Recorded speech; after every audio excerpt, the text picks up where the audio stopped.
During a closed-door event in the US, Pakistan's Army Chief Field Marshal has threatened to plunge the region into nuclear war if Pakistan faces an existential threat in a future war with India. He also threatened to destroy any Indian-built dam with 10 missiles if the Indus Waters Treaty was jeopardized.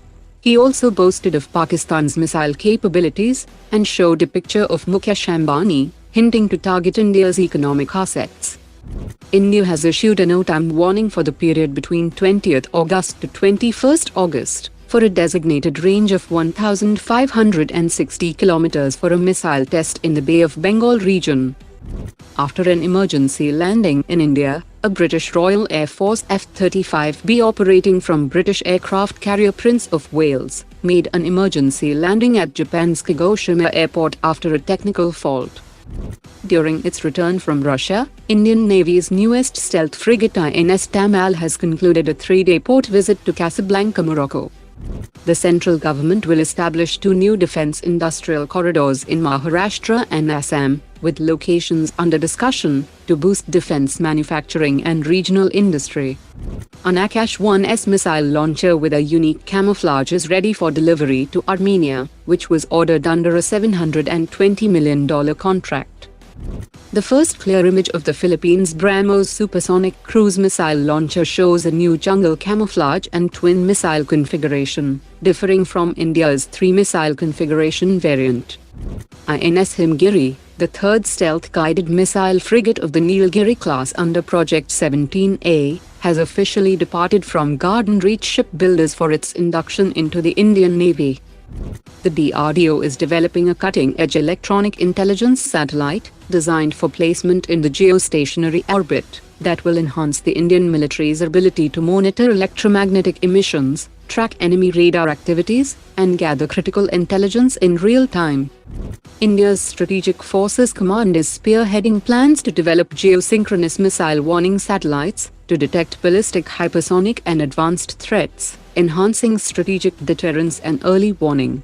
These geosatellites will provide 24/7 coverage of missile launches across the Indo-Pacific, which is vital for India's ballistic missile defense system. India has unveiled the advanced wide-angle holographic head-up display for the Tejas MK2. Integrated with a digital cockpit, wide-area display, and side-stick controls, the head-up display projects critical flight targeting and navigation data directly in the pilot's line of sight, enhancing situational awareness and reducing workload. The Indian Air Force has strongly pitched for a government-to-government deal with France to procure more Rafale fighters under its long-pending project to acquire 114 MRFA, and in a major development, the Air Force is gearing up to submit the MRFA case for initial acceptance of necessity by Defense Acquisition Council within 1 or 2 months. The Indian Air Force has also pressed for 3 squadrons of 5th-generation fighter jets. India's 30,000 crore rupees deal for 87 indigenous male drones will be split in a 64:36 ratio between the 2 lowest bidders. That will establish dual manufacturing lines, which will enable rapid production scaling and support future exports. The armed drones must have key components including aerostructures, engines, electro-optical payloads, and SATCOM made in India. India's manned-unmanned teaming data link developed by the DRDO with Bharat Electronics and Larsen & Toubro is set for completion by early 2026. Initial integration will pair fighter jets with the Ghatak unmanned combat aerial vehicle, tactical UAVs, and loitering munitions that will let fighter jets to control drones for surveillance, strikes, and electronic warfare.